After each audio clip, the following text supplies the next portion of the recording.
Es cierto, hay una tendencia simplificadora, Blay de ambos lados.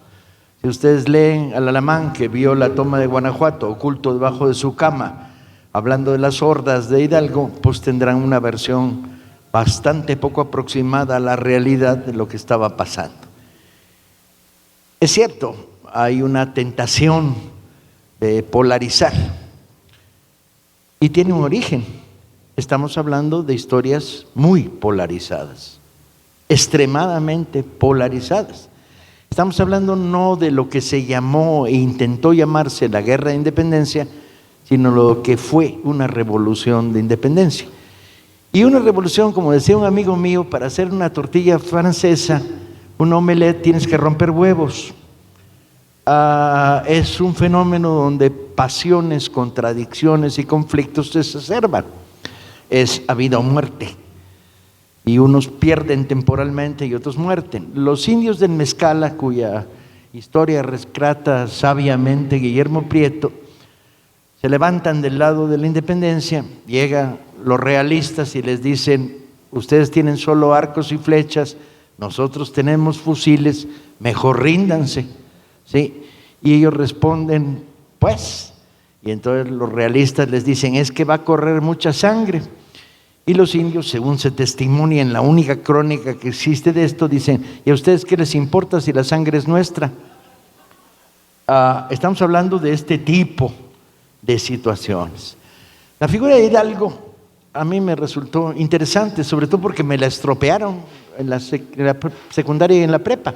Me mataron a Hidalgo, lo volvieron un personaje blandengue, y mis referencias son los billetes, las estampitas que había que recortar y pegar, ¿no? La retórica verdaderamente deleznable con que el PRI se apropió de la historia de México para hacerla funcional, ¿no? Y entonces Hidalgo, pues no, y además tuve la mala suerte de que tuve un maestro de prepa que era diputado suplente del PRI, que cobraba por sus apuntes, y el que no los compraba no pasaba de año, y que llegaba y se sentaba a las 7 de la mañana. Los que me conocen saben que a esa hora soy peligroso, o bien porque estoy dormido, o bien porque mato. Y leía de manera monocorde las campañas de Morelos. Primera campaña, vino Morelos y entonces en Cuautla, y la gente iba cayendo dormida de las sillas de paleta.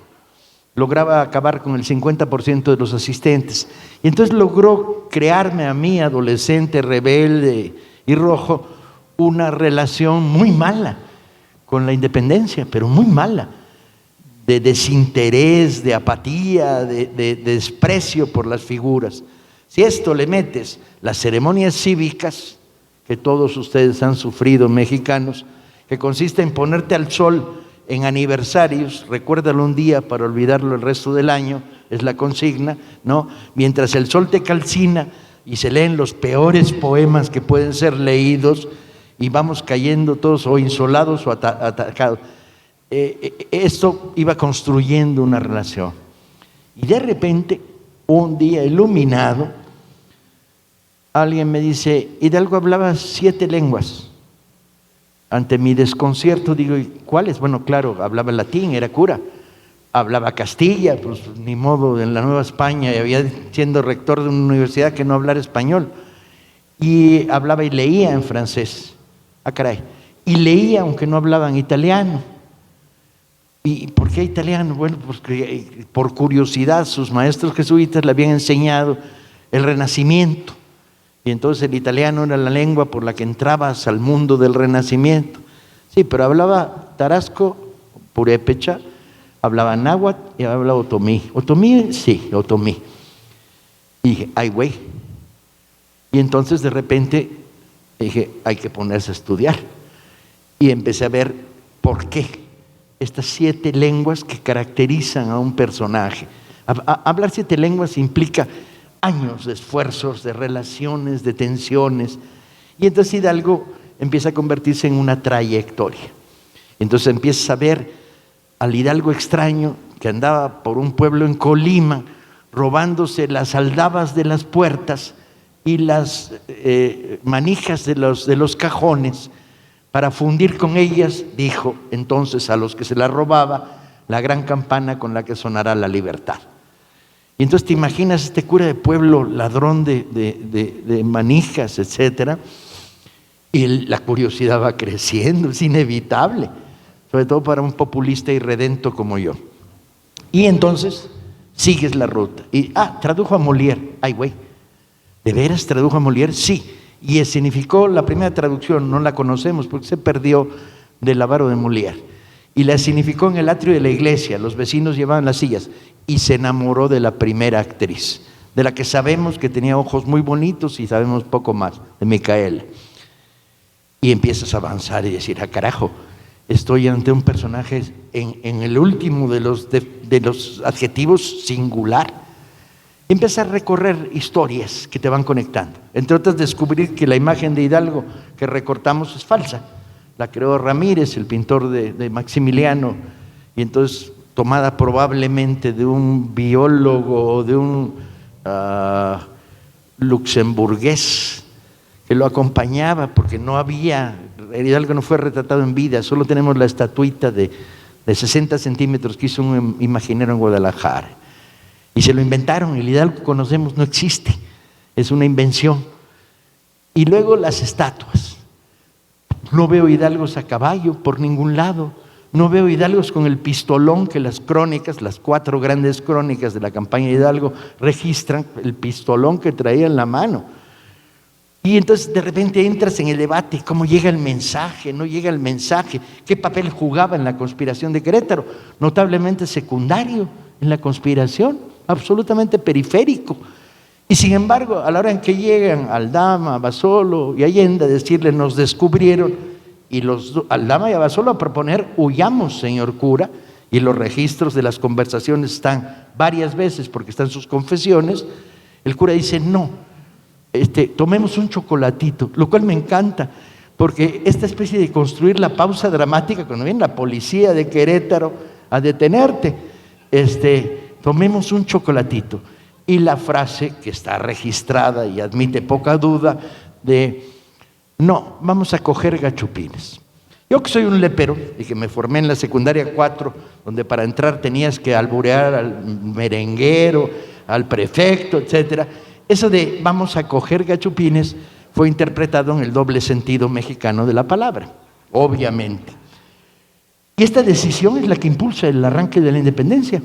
Va a ser él y la solidez político-militar de Allende, que era el único que había creado una red real de conspiradores combatientes a través de las milicias y el ejército irregular, porque ni siquiera era ejército regular Allende, la que van a dar arranque a la independencia. Y en la medida en que avanzas y avanzas y avanzas, vas encontrando historias cada vez más apasionantes, como la conversación en Béjar con los comanches, donde Hidalgo les propone directamente la guerra de castas.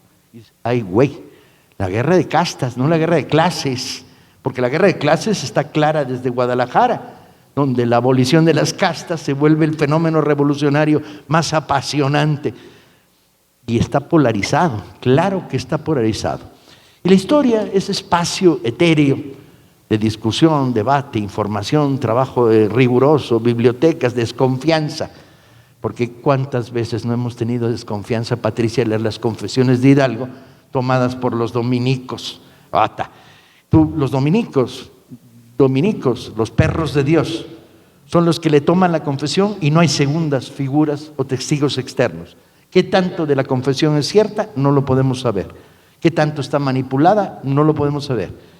Y sin embargo, en algunos casos se da como válida para demostrar que Hidalgo se arrepiente al final de su vida. En último caso, la reflexión final que me hizo estudiar y seguir estudiando y leyendo sobre la figura de Hidalgo es nos encontramos ante un revolucionario que entendió claramente que no hay revolución política sin revolución social. Y no, solo explíquense una cosa. Si logran explicar esa cosa, yo me doy por tranquilo.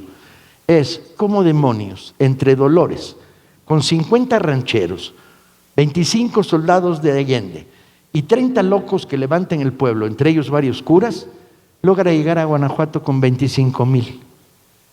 ¿Qué les dijo a los indígenas que formaban el 99% del primer ejército insurgente, para convencerlos de que dejaran casas, que arrastraran sus familias, encuerados, con palos, piedras y cuchillos, avanzaran hacia una guarnición armada con fusiles.